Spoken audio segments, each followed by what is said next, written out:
I've been a street photographer for a long time, and over the years I've gained a lot of experience, mostly by trial and error. And I wish there were some things that I knew before I started out as a street photographer. So today I like to share a few of them with you so you don't make the same mistakes that I did. Alright, let's take a trip down memory lane. Tip number 1 is to form good habits from the beginning, and this is especially important if you are new to street photography.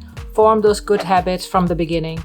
Don't cut corners and think I can do it later, because you might end up spending more time in post-processing. Forming those good habits from the beginning will not only make you a great photographer, but it will also help you in the long run. Try to take a photograph as correct in camera as possible, and there's a few ways to it. A few examples of that can be: always make sure your horizon is level. It's a very nice feature that most camera brands offer. It's just about turning it on. Another example is that make sure that your composition is as intended. So what I mean here is that when you go out on the street and you see a composition, try to match that in camera. So use your viewfinder and really compose from that. So you don't have to do it in post by cropping in or using Photoshop. Always make sure that your exposure is on target, and you can do that in camera as well. Make sure your photographs are not too overexposed or too underexposed. Some street photographers tend to underexpose their photographs to preserve the highlights. It's just a technique. See what suits you.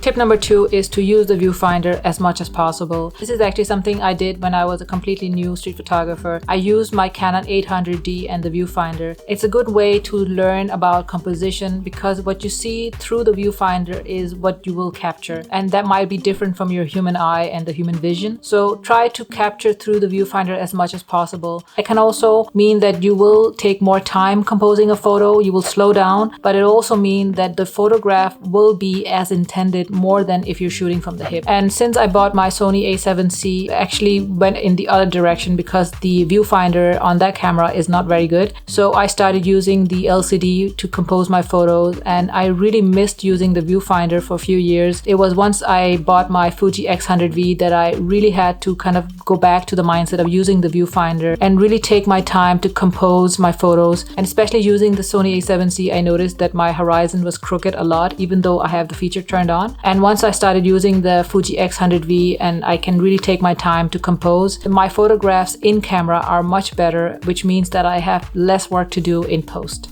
Tip number 3, don't rely too much on automatic features. So for example, if you are completely new and you're just starting out your journey as a street photographer, it's completely fine to use automatic mode to go out there and take some photographs just to get your feet wet. But once you develop as a street photographer and you grow and you learn more about your camera and the different settings, it's really important that you understand which semi-automatic feature you can use in which situation, because not all semi-automatic features or automatic features are suitable for every situation. So it's just about finding the right balance, because they might differ. Personally, I use manual mode for a lot of my photography, but sometimes I use aperture priority mode, and I used that for years on my Canon 800D because it's just easier. Especially doing street photography, you're in a high-paced environment and there's a lot of stuff going on, there's a lot of movement, and it's all about catching the perfect moment or the perfect photo. That's why a semi-automatic mode like the aperture priority is so popular among street photographers. Try not to rely too much on the camera doing all the work for you, but really try to understand in which situation you can use the different features that the camera offers. Tip number 4, invest in a cheap prime lens.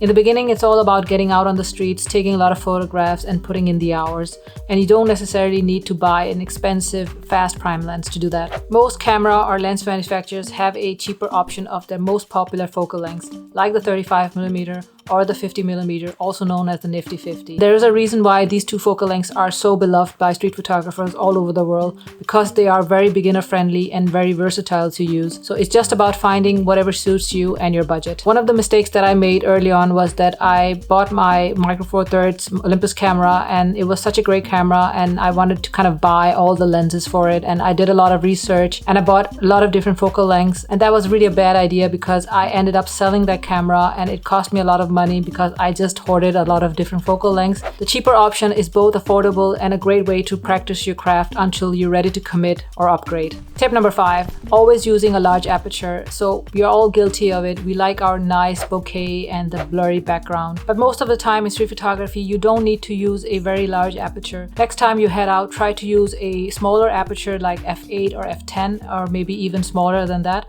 and try to see what kind of scene you're trying to photograph and set your aperture accordingly. A piece of camera accessory that I do recommend and is a good thing to invest in from the beginning is to buy a good camera strap or a handcuff. And buying a camera strap will mean that you will always have a camera on you, especially when you're going out, so you don't have an excuse to not bring your camera. And the other thing is to keep it securely when you're out on the streets. A few final thoughts to wrap up this video. There are a few things that I wish I knew when I was starting out as a street photographer. Some of the things that I've learned over the years have been hard-won, but I hope some of them can inspire you and also make your journey a bit more easy. All right, take care. See you in the next one.